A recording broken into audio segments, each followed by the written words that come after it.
Welcome back. You're still watching the Daily Debate, and I'm honored to be having with me in the studio for tonight a special guest, Dr. Ali Islam, the former head of the Atomic Energy Authority. Thank you very much, Dr. Thank you very much and for having me here. Anytime. The pleasure is all mine. Of course, we did see over the past couple of days the talks taking place between the E3 or France, Britain and Germany and Iran in Istanbul on Friday. How would you assess this round of talks, especially after the 12-day war that took place between Iran, Israel and then the United States? Actually, everything is ambiguous, I would say. Yes. Because the real situation and the partners on the ground, nobody knows actually what happened or what the degree of danger or degree of effect that could last for some months or some years. Yes. That they eradicated everything, or it is only for something which will return after some time. And so this is title is ambiguity. Actually, in this context, I would like to speak that so many wrong terms are used. For example, what is the difference between centrifugal enrichment, or centrifuge, or enrichment of uranium by centrifugal force, and a reactor? So many press we hear about them. Yes, you hear about that centrifugal reactor. Yes. It is not a reactor. It is a centrifugal arrangement of really enrichment of uranium-235 by centrifugal force. Yes. So it is completely different. And the situation now is that the Troika is any three partners who have the same objective are Troika. Yes. So Troika is in the general term. It is really France and England and Germany. Yes. So it is they seek actually to come to a conclusion that they can trigger the clauses of the joint comprehensive plan of action for the Security Council resolution concern, and that they can, when they see that their interests are really threatened, they can trigger back that all the 6 sanctions resolutions of the Security Council can come into force immediately, or at latest 16 of October. Yes. So they are raising now the issue that if you don't respond to our point of view of really obeying all the what we call the Western side, that we will circle that we have to trigger this coming back or snap back to the time before the Security Council resolution 2321, I guess, which is established the joint comprehensive plan of action. So it is they give it only 1 month during August actually to have this time, because it is 3 months after the time legal time that they can come. If they couldn't catch this time, then a new resolution should be debated, which can be that for the Security Council resolution, this may have a veto can be used at this time. Doctor, you mentioned that there were damages by the United States, the strikes, the airstrikes that took place against Iran and the Iranian nuclear facilities, and of course by the Israeli strikes as well. To be focusing on the damage that took place after the 12-day war, how would you see or assess the damage that took place by the airstrikes, and how much time could be Iran taking to be having the same capabilities before those airstrikes? Sure, the airstrikes has some effect. Yes. What is the real effect? Actually, nobody knows, even the partners, and even now, even the International Atomic Energy Agency. Yes. So they don't have inspectors now, right, on place. Previously they could access any facility and see what is in the stores and what is increase in the store or deviation in the store, so they can access exactly where is 60% uranium enriched 235. So it is difficult to assess now, and it needs some maybe more investigation, that the inspectors of the IAEA should be on ground and to use some equipment which can assess the real destiny of this lost uranium. So it can take some time, but the issue that if you are talking about that all the nuclear energy program of Iran, it is much more than this sort of enriched uranium. Yes. To a concentration which is infeasible, that you can say there is a peaceful application of 60% enrichment of uranium. So it is a difficult question, and it needs we have to wait. And actually, what can I say, that the real negotiation will reveal, of course, the negotiation on the table is not open. Yes. So what is happening in the closed room is different. Remains a secret, yes. Yes, to mean that. But the insistence of the parties on their positions reflects the real force they have or they don't have.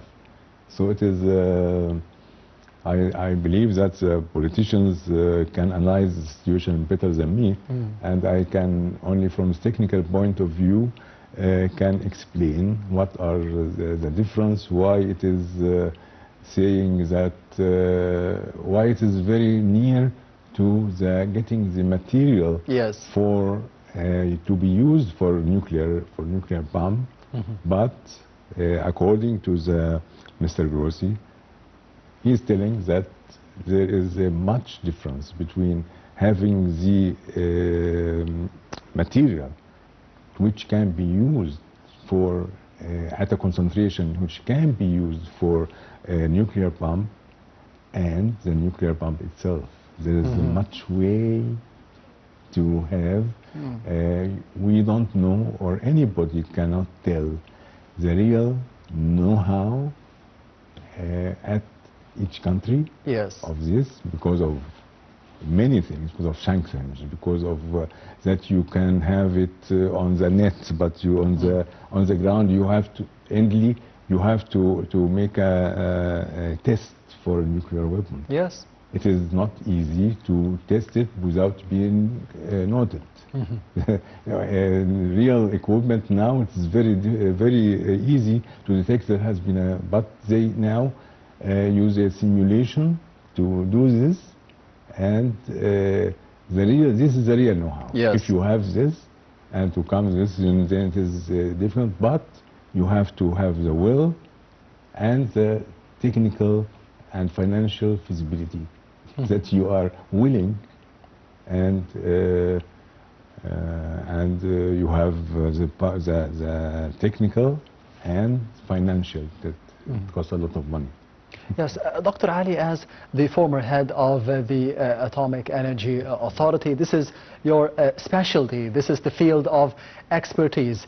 And Egypt is entering this field of nuclear energy at Al-Dab'a, for example, with the cooperation from Russia. And yes. we know that a lot of countries, a lot of other countries, they are having this type of energy, this type of nuclear energy, but there is no politically motivated accusations from other countries like the United States, for example, that this nuclear reactor is willing to be creating a bomb, for example, is creating a nuclear weapon. So what is the difference? Because this is your field. How can we be differentiating? There's a huge difference. There's Yes. a huge difference because it is according to the Non-Proliferation Treaty. Yes. Any country has the right to use nuclear energy peacefully. What is not their right, that they cannot divert this action Yes. to having a nuclear bomb. And we are, Egypt was the first, or was among the first countries who signed the Non-Proliferation Treaty. Yes. When we and ratified it afterwards. So when we did this, we are not lying. We are really obeying all the rules of the Security Council in terms of that it is mandating the IAEA and the United Nations to have the International Atomic Energy Agency as their arm to verify and inspect how you obey this. Did So we have, intend as Egyptians to be having this type of energy ever since the 60s and yes, under we late have. President Gamal Abdel Nasser? This our situation now concerning Dab'a nuclear site Yes. is amazing. I'm very delighted to say that our dream has now came to be true, because there has been so many times since the early 60s or even before that we were each time we were very close to enter in a contract, but it's all the time something happened. Including the price of competitiveness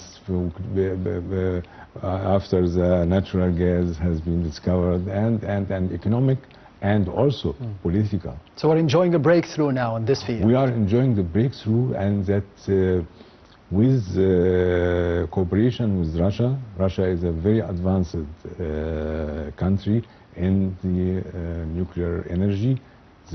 Perhaps more than 60% now of the new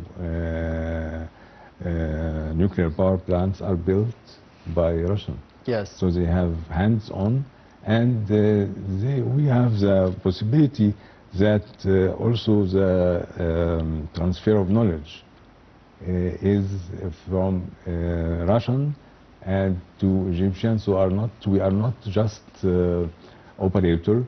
We are planning to be also can operate it ourselves. To have the know-how for the future. The know-how, and Yes. also the participation of Egyptian Engineers. manpower, Yes. engineers and workers and technicians. Perhaps almost 80% or something like this are Egyptian. So, and something more, that the Rosatom, the company entrusted to build this, I hear that they are using the qualified Egyptian engineers to assist them in similar projects in other countries. Yes. So why do they do this? Because they are qualified. Yes. people, and that they can give a real contribution to the development of this. And of course, for Egypt, because it is for the Egyptian to have a clean energy together with renewables, that we are committed to have by 2030 that renewables will be, electricity coming from the renewables will be about 42. To be having this nuclear reactor at Al-Dab'a for Yes. Egypt, what can it change? Is it just about having electricity, more energy, better economy? Electricity. What can it change? Everything.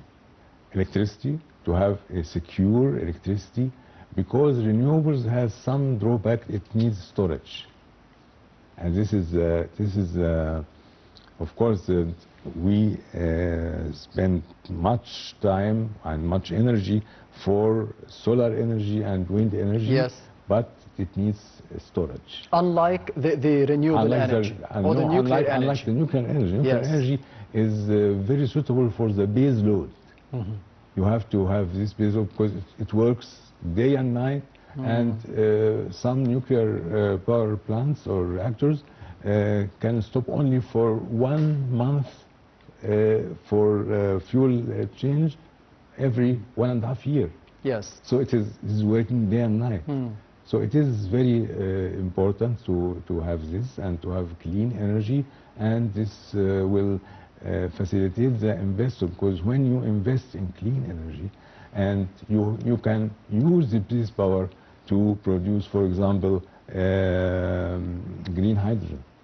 Green hydrogen based for the electricity to electrolyze the water Yes. into green hydrogen, and to have methanol and petrochemicals out of this concerning renewable energy. And so it is a breakthrough, and it will just drive all the economy and technological advancement in the teaching, training. An operator of the nuclear power plant is similar to a pilot for training for an aeroplane. So It needs hours. It needs hours of, Yes. of experience, and it's valuable. And so when we have also a technical teaching at the Dab'a school, so they can be a technician after preparatory school. They can have middle certificate, and then they can complete as engineers. So it is very advanced training, and the Russian and Egyptian also professors, our Egyptian professors participate in training in this.